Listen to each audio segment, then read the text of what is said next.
lost souls, bitch, lost souls. And I know I was wrong.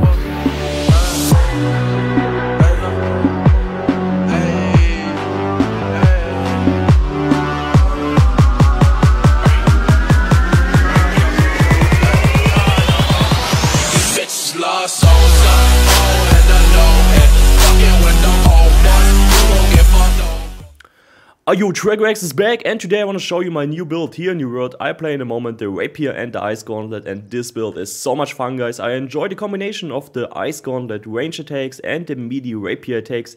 We are very fast, we have good damage, and we are still very tanky to fight also in the wars, in the big wars. And guys, I enjoy this build a lot. You can also use it in PvE, we still have enough damage. And guys, don't forget to like and subscribe. I would say we start with the attribute points of this build. Let's take a look into the attribute points, and here we go with 70 points into Dex, 250 points into Intelligence and 150 points into Constitution. I'm going here with the stuffed calamari food for extra 30 points in Constitution. I'm only using this food when I go PvP or when I do dungeons, for example. In the normal open world you basically don't need it. You use this for the extra 30 points into Constitution for the extra 10% crit damage reduction, and we get more maximum health. And when you say 120 points Constitution is enough for me, I don't need the extra health, I play PvE for example, then you can also use Dex food. When you go with 30 Dex food, then you can also hit the 100 points here and you get extra 5% thrust damage. Then your Rapier deals a lot more damage. This is also possible, or you can put the points out of Constitution and go with more Intelligence, and then you have also the 300 points into this here. You deal more damage on a full health target, and you have the Azot travel cost reduction. It's also good. Let's take a look into the gear that I'm using. For sure, this is not the best in slot 600 gear score setup. I think no one really have this in the moment. But I want to show you some items and some perks that are really helpful. I would say today we start with the weapons that I'm using, and first I'm going here with the Siren's Marcato. This is a unique drop. You can farm this weapon in the elite area here in Weakwater. The last boss here on top drops the Siren's Marcato. And in this build, the Siren's Marcato is definitely the best in slot weapon. We get extra crit damage and we have a bleeding dot on a crit. This is perfect. It also gives us Dex and Intelligence, fits perfectly into this build. So when you do the elite runs in Weakwater, just ask your group to kill the last boss a couple of times and the Siren's Marcato will drop. Okay, the next weapon that I'm using is the Winter's Wish here. Yeah, it's an Ice Gauntlet, and this weapon drops in the garden. In the dungeon Garden of Genesis, there you can drop the Winter Wish. And the Winter Wish is also very powerful. We have 29 Intelligence here on this high gear score. We have wishes for more crit damage, and we have the Chain Ice for the extra AoE damage, or it's also extra damage on a single target guy. Yeah, we have an extra proc there. It's already really good, but both of these weapons exist also in a legendary. Especially the legendary Winter Wish. For me, this is the best Ice Gauntlet in the game. It gives you Intelligence, it gives you wishes for extra crit damage, the Ice Chain, and it also gives you the crit chance. Now we take a look into the armor that I'm using, and you guys can see it, I'm going here with heavy. All the pieces that I'm using are heavy and full with diamonds. Yeah, diamonds gives you extra physical and elemental damage absorption. For example, I'm using this head here not for the NG and Ward. I'm using this head here for the Unending 4. Some pieces have bonuses that are more helpful than high gear score items. Some people have the issue to buy high gear score items that have stupid bonuses. Better is to go with low gear score items like this here, for example, that have really powerful bonuses, really good perks. Yeah, so check that you have useful perks on your armor. Crit damage reduction is really nice to have, for example, or special bonuses, for example here this Unending 4 that frost effect remains on enemies for 2 seconds after exiting the Ice Storm. Yeah, the Ice Storm is the big circle here, and for example when a guy is inside, he still has to slow 2 seconds after he leaves the Ice Storm. So this is, for example, a really powerful perk that you should definitely have in this build. And the perk here is more powerful. Yeah, when you have a gear score item, for example, the head would only have 520 gear score, I still would use this head for the Unending 4. Yeah, the bonuses are sometimes more useful than the high gear score. The chest that I'm using is the legendary Voidband armor. Yeah, it's a bit tricky to get. Yeah, you need a lot of farming or a lot of gold. For beginners, maybe it's a bit hard. It's a 600 gear score legendary, it gives you crit resistance. This is the point why I'm using this for the crit resistance and for the debuffs. Yeah, the debuffs expires faster. This is very powerful, and the luck is nice to have in PvE. Yeah, this is a good all-rounder armor, and I'm using the chest only because I have already the bonuses that I need on the other pieces. And by the way, a lot of pieces that I'm using here are crafted by myself. We have also the hands here. I extra crafted them with the Keen Tondo passive there, with the extra increased crit chance by 11% against targets affected by Tondo's bleed.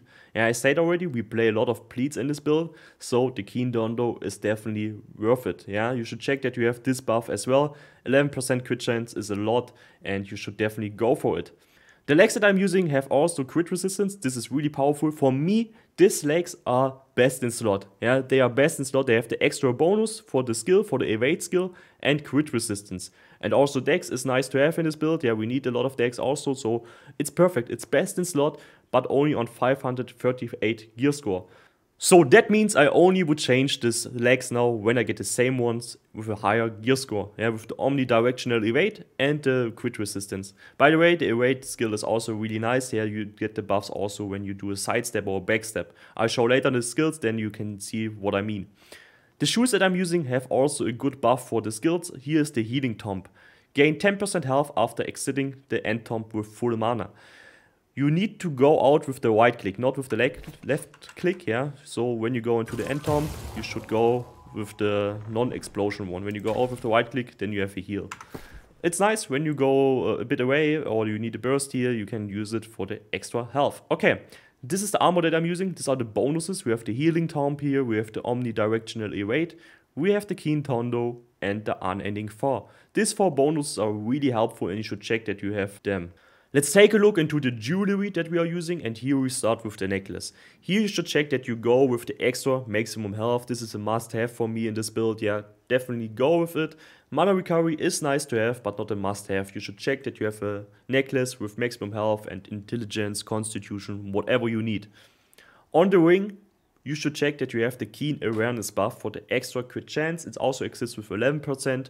When you have a high gear scoring, but 10% or like me 9.9 critical chance is also possible, and it's already good. Bloodletting is a nice feature. It's a nice second buff that you get here with the ring. Yeah, your bleeding dots are longer, yeah, so this is also decent to have. And the earring that I'm using is the Ill-Gotten Gain. It's still so powerful, even if it's only on level 54. You get extra health recovery, the potion cooldown is faster. I put only a Onyx here, yeah, when you drop it, I think there's other enchantment on it. I put an Onyx here for extra physical damage absorption. And also here, it's still with Lucky the ring. You should check that you get one with a diamond or only also with an Onyx on it, because we have more elemental damage than elemental resistance than physical resistance. This is because we are using here, for example, the white armor that gives more elemental than physical armor. So I'm going with some pieces with the Onyx, for example, and with diamonds for more physical damage reduction. Okay. Yeah, this is the armor that I'm using, and now I show you the skills. Let's start with the Rapier, and here we start on the left tree with the Tondo. This skill is a bleeding dot that you can stack up 3 times on your enemy. Yeah, you can stack 3 bleeding dots on one guy, and there's also an extra cooldown buff when you do the first stack or when you hit only one guy. So in a 1v1 situations, the bleeding dot is strong, it's really powerful because there's the cooldown 25% reduced. And when you do it a bit more far away, you have also extra damage on the skill, on the direct damage of this ability. And we can stack up this Tondo skill 3 times on an enemy. You guys can see it there. It takes only with 45 on here on the dummy. But it's okay, we can stack it up 3 times. And we have also the extra bleeding dot on the crit here with the Siren's Marcato. So we can stack up to 4 bleeding dots there when we do a crit hit also. Yeah, now we have extra 3rd dot and the 4th dot here. So the enemy now have 4 dots on him, and this is okay. Yeah, the bleeding dot is not so strong in the game, but when we hit the guy with all 4 dots, it's very powerful. Yeah, it negates his food, for example. His heal over time is negated with these dots because they are so powerful, and in 1v1 situations, it's really good. That's why I'm using this skill. You can also go, because I know some people love this skill, with the riposte here. And there are also another 3 bonuses that are really helpful here on the left tree. For example, the cooldown reduction when you hit a guy. Yeah, also the dots. Yeah, the dots are also reducing the cooldowns of your skill because they are also hit. So you can put this on a lot of people, the bleeding dots, and every time you hit them you get also the cooldown reduction. This is nice to have, and on people that have a bleeding dot on them you also deal 5% more damage with this passive here. The end guard is also really nice. You deal 10% more damage to targets with greater than 50% health. It's definitely a must have in every rapier build. And another bonus on the Tondo was in the armor here that we have 11% more crit chance on an enemy with the bleeding dot. Okay, on the right we go with Evade. Yeah, Evade is a good skill to dodge, it cancels our skills, we buff our light attacks with it. Yeah, there are a lot of good bonuses here. Yeah, we get stamina, we get movement speed, we can get the extra 15% damage when we do a light attack. This is only normally when we are not having the extra buff of the armor. We have only this buff here with the extra 15% light attack damage when we are evading forward. With the extra armor that we are using here, with the legs, with the omnidirectional evade, we can use also a sidestep, and we have the buff for the light attack. This is the bonus of this armor piece. We don't need to do the evade forward, we can also do the side steps, and they are very powerful in PvP. You can annoy your enemy a lot when you do this. Yeah, you can evade the full time around him, and it will annoy him a lot when you do left, right, and yeah, you should spam this skill, definitely. Yeah, every time you fighting in a melee fight, you spam the evade, you do light attack, spamming evade, light attack, spamming evade, put your bleeding dot on them. This is the combination of skills that we do, and we spam the light attacks and the evade. Yeah, because every evade buffs our light attack damage. And there's also another bonus here in the rapier skills. The last one here, the momentum, gain 25% increased damage on your next light attack when you use the ability. And yeah, this is also very powerful, because we have 15% here for the next light attack with the Adagio and 25% here with the momentum. So we have extra 40% damage for the next light attack. So yeah, like I showed you guys, we can evade around the enemy and we get every time 40% more damage on our light attacks. The swiftness is also a very powerful passive. Yeah, in this build we get a speed buff on any hit, and we can stack this up to 5 times. And also the bleeding dot gives us this swiftness. Look down there on our buffs. Yeah, we get the speed buff there, and it stacks up to 5 times, and every bleeding dot gives us also the extra speed buff, so we can get we are a bit faster. It's not that much, but we are a bit faster, and it's nice when you have to run away, you put the bleeding dot on them and you have a small speed buff. You're faster than your enemy. It's not that much, but it's helpful. It's definitely helpful, and it scales with your bleeding dots as well.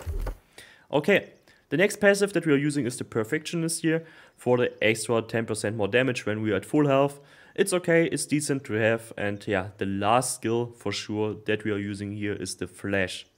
So this skill is our charge, and we can charge with this skill through enemies. We can use this skill to escape, yeah, it's fast, and we can do an extra light attack when we use this skill. And this is nice when we can do an easy backstep with this. Yeah, when this guy is the enemy now, we can charge through him and we can give him a good backstep with the extra light attack.